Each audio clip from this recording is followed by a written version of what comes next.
பொண்ணுங்களாக இருந்தாலும் பசங்களாக இருந்தாலும் நம்ம பெற்ற பிள்ளைங்களுக்கு தன்மையாக பேசுறதுக்கும் மற்றவங்கள புரிஞ்சு நடந்துக்கிறதுக்கும் அதுக்கப்புறம் விட்டு கொடுத்து போகிறதுக்கும் கற்றுக் கொடுக்கறது தான் இப்போ இருக்கிற சொசைட்டியில் இப்போ இருக்கிற வாழ்க்கையில் நம்மளை நிம்மதியாக வாழ வைக்கும் அப்படின்றது மட்டும் நான் நிறைய டைம் ரியலைஸ் பண்ணியிருக்கேன். கோயம்புத்தூர்லேருந்து பெங்களூருக்கு பஸ் புக் பண்ணி வரும்போது என்னோடய சீட் வந்துட்டு L5. எனக்குன்னு புக் பண்ணது எனக்குன்னு ஃப்ரீயாக தான் இருக்குது. ஆனால் என்னோடய சீட்டில் ஒரு பொண்ணு படுத்திருந்தா. அவளுக்குன்னு வேறு பஸ்ஸு புக் பண்ணியிருப்பாங்க போல். L4ல் 2 சீட்டு புக் ஆகிருக்கு. அந்த பஸ்ஸில் இருக்கிறவங்க இந்த பஸ்ஸுக்கு அனுப்பியிருக்காங்க.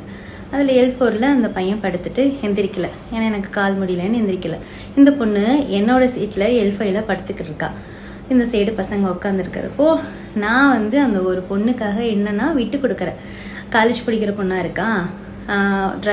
டிரைவர்கிட்ட சொல்லி கிளீனர் சொல்லும் போது என்ன சொல்கிறாங்கன்னா, மேலே இந்த சீட்டுக்கு மேலே படுத்துக்கோங்க அப்படின்னு சொல்லும் போது என்னாலலாம் போக முடியாது, எனக்கு மேலே செட் ஆகுதுன்னு அந்த பொண்ணு சொல்லுது. எனக்கு ஒரு நிமிஷம் சிரிப்பு தான் வந்துச்சு. மணி 12 நான் பஸ் ஏறும்போது நைட்டு. எனக்கு சிரிப்பு தான் வந்தது. இவர் என்ன கால் பண்ணி சொல்கிறாங்க, எங்கள் வீட்டுக்காரு உன் சீட்டில் நீ உட்காருன்னு சொல்கிறாரு. அந்த பொண்ணை பார்க்குறப்போ சரி மேலே ஏற தெரியலன்னு சொல்கிறாரு. சரி பரவாயில்ல, அந்த பொண்ணுக்காக அட்ஜஸ்ட் பண்ணி நான் மேலே ஏறிக்கிறேன். அப்புறம் கொஞ்சம் தூரம் போனதுக்கப்புறம் மேலே ஒரு பையன் இது என்னோட சீட்டு நீங்கள் இறங்குங்கன்னு சொல்கிறோம். அப்போ எனக்கு சிரிப்பு தான் வந்தது. சரி நான் மேலே இருக்கிறனால கிளீனர் பையனை கூப்பிடுங்கன்னு சொன்னால் அந்த பையன் என்ன சொல்கிறான், அதில் எனக்கு தெரியாது, நீங்கள் போய் கூப்பிட்டுக்கோங்க, நீங்கள் என் சீட்லேருந்து இறங்குன்னு சொல்கிறோம். இதே வார்த்தையை எனக்கு அந்த பொண்ணுக்கிட்ட ஏன் சொல்ல வரல அப்படின்னா, நான் பாவம் அந்த பொண்ணு சரி அப்படின்னு நினச்சேன். சரின்னு நானே கீழே இறங்கிட்டு நான் போய் கேட்க போகிறேன். என்னோடய சீட் அங்கே இல்லைன்னு சொல்கிறாங்க. மேலேயும் ஆள் வந்துட்டாங்க. என் சீட்டு கீழே இருக்குது, எனக்கு சீட் இல்லை. என்ன பண்ணட்டும், பெர்த்தில் அமௌண்ட் கம்மி, கீழ் பெர்த்து அமௌண்ட் கூட.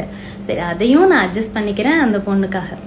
அப்புறம் வரும்போது அவர் என்ன சொல்கிறாருன்னா, மறுபடியும் அந்த L4ட்ட கேட்குறாரு நீங்கள் மாறிக்கோங்கன்னு.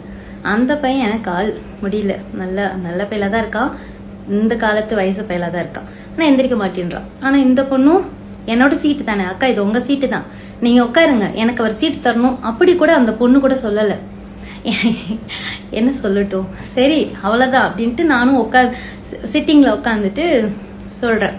அப்புறம் கொஞ்சம் தூரம் போனதுக்கப்புறம் அவர் என்ன சொல்கிறாருன்னா, மறுபடியும் அந்த பொண்ணுக்கிட்ட சொல்கிறாரு, அங்கே முன்னாடி டபுள் சீட் ஃப்ரீயாக இருக்குது, முன்னாடி போய் உட்காருங்கன்னா. நான் இல்லை எனக்கு மேலே எல்லாம் ஏற முடியாதுன்னு சொன்னதுக்கப்புறம் நான் சொல்கிறேன் சரி நான் போகிறேன் அப்படின்னு சொல்லிட்டு போகிறேன். டபுள் சீட்டில் வேறு யாராவது வேறு ஸ்டாப்பில் ஏறிடுவாங்களோன்ற பயத்தில் என் ஹஸ்பண்ட்